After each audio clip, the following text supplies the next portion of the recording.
천국이 무엇과 같은가? 우리가 볼 수 없는 그 천국, 우리가 경험해 보지 못한 그 천국을 설명해 주시기 위해서 예수님께서는 이 땅의 이야기로 천국을 비유해 주셨습니다. 우리가 경험하지 못한 것을 알게 하기 위해서는 이미 알고 있는 것에 빗대어서 설명할 때 이해하기 쉽기 때문에 그렇습니다. 그래서 이미 알고 있는 이 땅의 이야기, 누구나 다 공감할 수 있는 이 땅의 이야기를 예로 들어서 저 천국의 이야기를 설명해 주고 계시는데요, 오늘은 그 가운데서 혼인잔치의 비유를 살펴보게 되었습니다. 어떤 사람이 혼인잔치를 하게 됐습니다. 잔치할 때 제일 중요한 게 무엇이죠? 다 중요하죠. 먹을 것도 잘 준비해야 되겠고요. 여러 가지 것들이 다 중요합니다. 그런데 그 잔치 자리에 손님이 오지 않는다고 하면 잔치가 되지 못하는 것이죠. 우리가 미국에 있을 때 초등학교 학생들이 서로 생일 잔치를 합니다.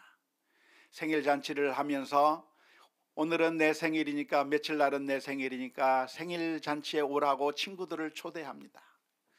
초대하면 우리 아이들이 서로 가서 칭찬하고 또 축하해주고 하면서 생일 잔치를 벌이게 되는데, 그런데 만일 내 생일 잔치에 아무도 오지 않는다고 한다면 얼마나 기운이 빠지겠습니까? 종종 학교에서 인정받지 못하고 왕따 당하고 하면 그럴 경우에 그런 불상사가 일어날 수 있는 것이죠. 그래서 우리 가정은 늘 불안했습니다. 우리 아이가 동양아이인데 이 아이가 학교에서 생일 잔치를 한다고 우리 아이들을 초대했을 때 이 아이들이 오지 않으면 어떡하나 라고 걱정을 했는데, 너무나도 감사하게도 많이들 와줘서 얼마나 좋았는지 몰라요. 그런데 만일 잔치 자리에 손님이 없다고 한다면 그것처럼 참 안타까운 일이 없을 겁니다. 최근에 어떤 신진 작가가 소설을 하나 써가지고 그 소설을 출간하면서 북 사이닝 세레모니를 했습니다. 저자가 사인해주는 그 사인회를 열겠다고 그래서 선전을 하고, 그리고 많은 사람들이 와서 그 사인을 받아주기를 그렇게 기대하면서 북 사이닝 그런 자리에 가게 되었는데, 그날 온 사람은 딱 2명이 왔어요. 2명이 서명을 받고 가는 그 경험을 하건 그 사람이 SNS에 자신의 감정을 그대로 솔직하게 올렸습니다. 내가 정말 첫 소설을 써서 신인 작가로서 출발하고 싶어서 이렇게 북사이닝 이런 회를 열었는데, 서명을 해주는 사인회를 열었는데, 안타깝게도 오늘 온 사람은 2명밖에 없었다 라고 하는 이야기를 써 놓았을 때, 그러자 수많은 유명인들이 거기에 댓글을 달면서 그 사람을 위로해 주었다고 하는 기사를 본 적이 있습니다.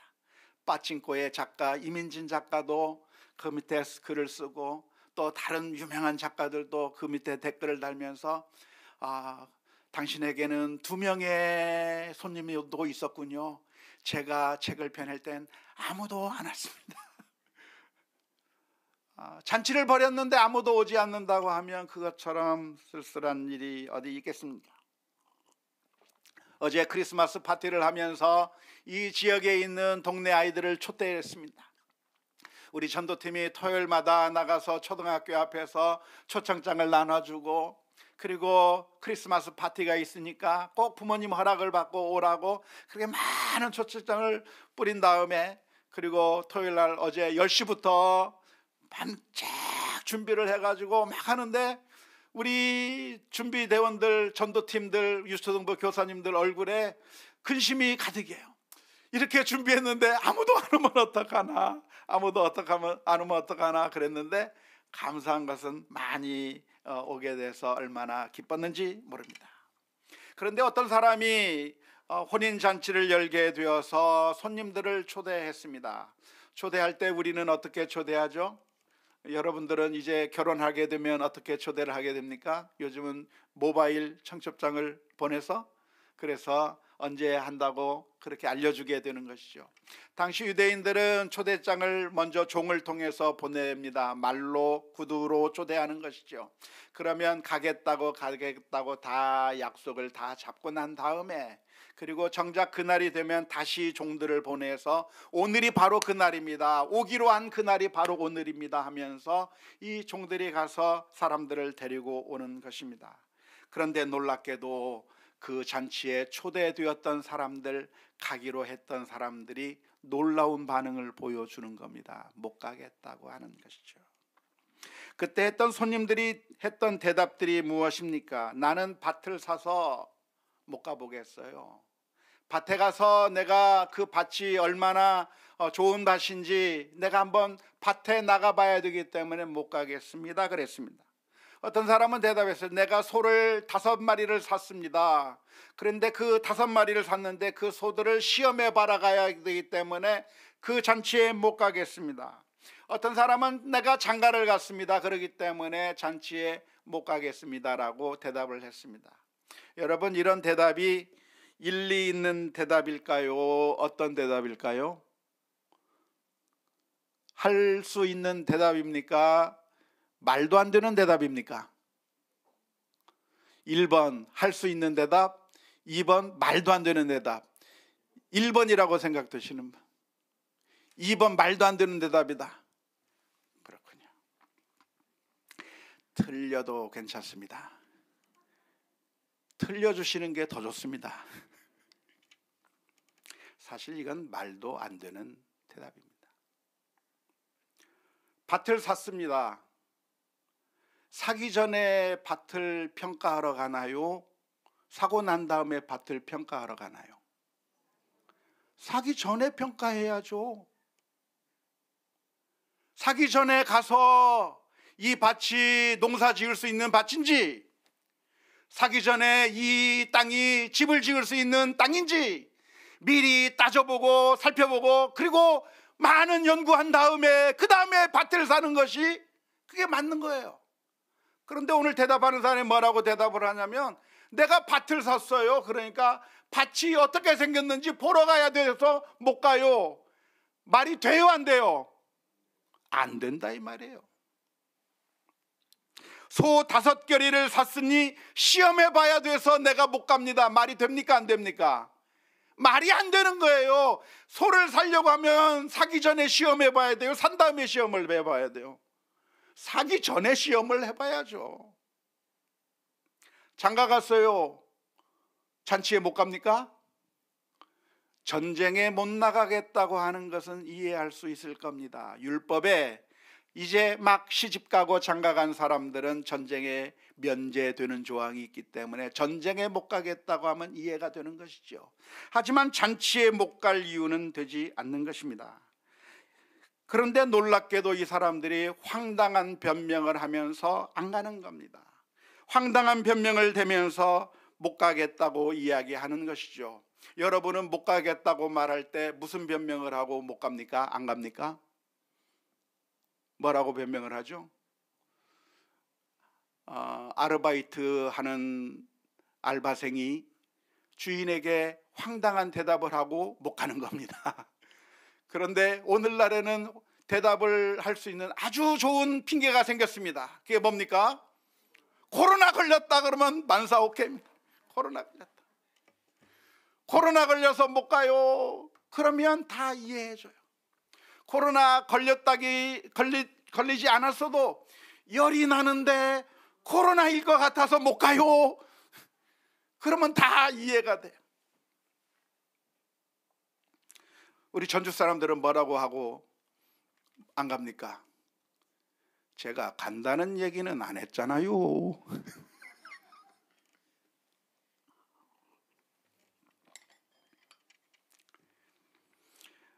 성경에 보면 이런 황당한 말도 안 되는 변명거리를 통해서 변명하는 이야기가 종종 등장합니다. 그런데 우리들이 이 성경 말씀을 읽을 때는 이 변명이 그럴듯한 변명이겠지라고 오해하는 경우가 많이 있습니다. 예전에도 한번 살펴본 비유 가운데 밤중에 손님이 와서 이웃집에 가서 떡을 빌리러 간 사람의 이야기가 있었는데요. 밤중에 떡을 빌리러 갔을 때 집안에서 대답이 나옵니다. 무슨 대답이 나옵니까?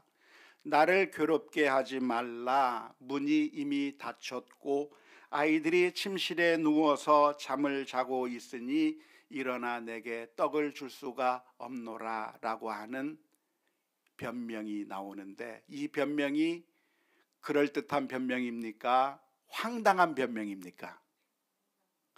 황당한 변명이에요. 애들이 자고 있다는 게 무슨 변명거리가 돼요? 말도 안 되는 변명이지. 일어나서 주면 되잖아요.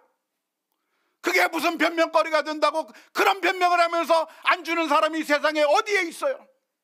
만일 그런 변명을, 황당한 변명을 하고서 주지 않는다고 한다면 그 다음 날이면 온 동네 사람들이 그 떡을 주지 않은 사람을 향해서 비난하고야 말 겁니다. 이렇게 예수님께서 해주시는 비유 가운데 황당한 변명을 여기에 비유에 집어넣는 이유가 무엇일까요? 그것은 듣는 사람들로 하여금 공분을 일으키게 만들기 위해서입니다.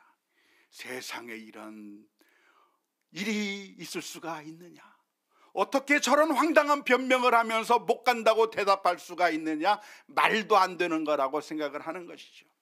오늘날에는 우리가 잔치에 간다 안 간다, 그게 간다고 했다가 못 간다고 하는 게 크게 문제가 됩니까 안 됩니까? 안 돼요. 오늘날 우리들에게 있어서는 별로 안 되는 것입니다. 하지만 이 당시에는 그게 심각한 문제인 겁니다. 예의를 차려야 하고 명예를 중요시 생각하는 이 시대 사람들에게 내가 그 잔치에 참여하겠다고 대답했으면 그 잔치에 가서 축하해주고 참여하는 것이 그게 명예스러운 일이지, 그게 안 간다고 한다면 정말 수치스러운 일이 되는 것입니다. 그런데 그 못 가겠다고 한 핑계가 무엇이냐면 내가 코로나 걸렸으니까 못 가겠다고 하는 것이 아니라 소를 샀으니까, 밭을 샀으니까 못 가겠다고 하는 그런 황당한 변명을 하게 될 때 그 이야기를 예수님에게서 듣는 사람들이 어떤 반응을 보이냐면 세상에 저런 나쁜 놈이라고 이야기하는 것입니다. 판소리처럼 생각하시면 돼요. 판소리를 할 때 어떻게 판소리를 합니까? 흥부가 있는데 놀부가 하다가 그 놀부의 아내가 흥부의 뺨을 때렸어. 그러면은 그 보고 있던 청중들이 뭐라고 반응을 해야 돼요? 세상에 반응을 보여야 되죠. 세상에 이런 일이 반응을 보여야 되는 것처럼 예수님께서 이런 이야기를 해줄 때 듣고 있는 많은 사람이 세상에 저런 나쁜 일이, 세상에 저런 이런 싸가지 없는 인간들이 있는가라고 반응을 하게 될 수밖에 없는 것이죠. 나단 선지자가 다윗 왕을 찾아가서 하나의 이야기를 들려줍니다. 우리 마을에 어떤 한 사람이 있는데 그 사람은 부자고 양도 많고 소도 많고 많은 가축을 가지고 있던 어떤 한 부자가 있는데 자기 집에 손님이 오니까 자기 옆집에 있는 정말 가난한 사람, 그에게는 양 한 마리만 있어서 애주증지 여기며 마치 자식처럼 생각하는 그 양 한 마리가 있었는데 그 부자가 그 양을 빼앗아서 손님을 대접했다고 하는 이야기를 할 때 다윗은 그 이야기를 듣고 그런 일이 있었나요? 반응하지 않았습니다. 뭐라고 반응합니까? 세상에 이런 나쁜 일이, 그런 사람이 있다니 그 사람은 바로 죽여야 된다, 이 나쁜 놈 하면서 당장 그놈을 끌어다가 이 이스라엘 땅에서 제거해 버려야 된다라고 분노하기 시작하는 거죠. 그 분노하고 있을 때 나단 선지자가 이야기를 하는 겁니다. 그게 바로 당신이야. 예수님께서 지금 이 이야기를 해주시면서 황당한 대답을 하는 이 사람들을 등장시킨 이유가 무엇이냐면, 듣는 사람들로 하여금 분노하게 만드는 겁니다. 세상에 이런 나쁜 사람들이 있는가? 어떻게 약속을 지키지 않는가? 가겠다고 해놓고 왜 안 가겠다고 하면서 그렇게 말도 안 되는 대답을 내놓고 있는가? 저런 나쁜 놈들을 하고 소리를 지르려고 하는 그 순간에 예수님께서 해주시는 말씀이 무엇이냐면, 그게 바로 당신이라 라고 말씀해 주시기 위해서 이 말씀을 해주고 계시는 것입니다. 우리는 성경을 읽을 때 주님께서 우리를 향해서 그게 바로 나다, 너다 라고 말씀해 주시는 주님의 음성을 들어야 할 줄로 믿습니다. 우리는 성경을 읽으면서도 애써 하나님의 말씀을 외면해 버립니다. 이거 정말 참 은혜스러운 말씀이네. 나와는 상관없이. 세상에 이런 일도 있었구나. 나와는 상관없이. 우리는 성경 말씀을 읽으면서 나와는 상관이 없는 말씀으로 비껴나가는 아주 뛰어난 재주를 가지고 있습니다. 우리가 큐티를 하고 성경 말씀을 읽으면서 늘 그런 식으로 읽어요. 선한 사마리아인의 비유를 읽으면서도, 그리고 예수님의 이야기를 읽으면서도 이것은 나의 이야기가 아니라 다른 사람들의 이야기라고 생각하고 거참 안 됐네, 저럴 수가 있는가 라고 생각하면서 성경을 읽을 수가 있는데요, 오늘 우리가 이 말씀을 읽으면서 주님께서 그게 바로 당신이야, 그게 바로 너야 라고 말씀하시는 주님의 음성을 들을 수 있기를 주님의 이름으로 축원합니다. 사실 우리들이 어떤 사람들인가? 주님의 초대를 거부한 사람들인 것이죠. 그런데 놀라운 것은 이 주인이 그 순간에 특단의 조치를 내린 겁니다. 그러면서 잔치에 원래 초대했던 사람들이 오지 않게 되자 잔치를 위해서 가난한 자, 몸 불편한 자, 맹인들, 저는 사람들, 한마디로 말해서 동네 거지들을 다 불러 모아서 잔치를 벌이게 된 것이고, 아직도 자리가 많이 있다고 하는 그 이야기를 들은 주인은 길과 산울타리로 가서 거기서 아무나 강권해서 그 자리를 채우라고 말씀하고 있는 것이죠. 이 비유를 통해서 예수님께서 해주시는 말씀이 무엇이냐면, 천국은 누가 들어가는가? 천국은 누가 들어가요? 자격 없는 자가 들어가게 된 것이 천국이라고 가르쳐 주고 있습니다. 오늘 우리들이 기억해야 될 것이 있다고 한다면, 우리도 만일 하나님의 자녀가 되어서 하나님의 천국에 들어갔다고 한다면 우리가 자격이 있어서 천국에 들어간 것이 아니라 사실은 자격이 없음에도 불구하고 하나님의 은혜로 천국에 들어갈 수 있는 자격을 얻게 되었다고 하는 점을 다시 한번 기억해야 될 것입니다. 우리는 종종 어떤 생각을 하냐면, 나 같은 사람 정도면 천국에 들어갈 수 있는 자격이 있다고 생각을 해요. 목사님들은 어떻게 생각해요? 내가 이래봐도 주를 위해서 목회를 열심히 했으니까 나 같은 사람은 주님께서 반겨주시겠지. 장로님들은 어떻게 생각해요? 나는 주를 위하여 헌신하고 재산을 바치고 또한 충성을 다했으니 나 같은 사람은 하나님께서 받아주시겠지 생각하는 거죠. 교회에서 찬양 인도를 하고 교회에서 여러 가지 교사로 사역을 하고 충성하고 봉사하면 우리들의 마음 가운데 어떤 생각이 드냐면, 하나님께서 구원해 주신다고 한다면 나 같은 사람을 구원해 주실 거라고 생각하는 겁니다. 하지만 이 비유를 통해서 들려주시는 주님의 음성이 무엇이냐면, 우리들이 천국에 가게 된 것은 자격이 있어서가 아니라 사실은 아무런 자격이 없는 자들이 하나님의 그 축복의 자리에 가게 되었다고 하는 사실을 다시 한번 기억해야 될 줄로 믿습니다. 겸손하게 엎드려야 하는 것이죠.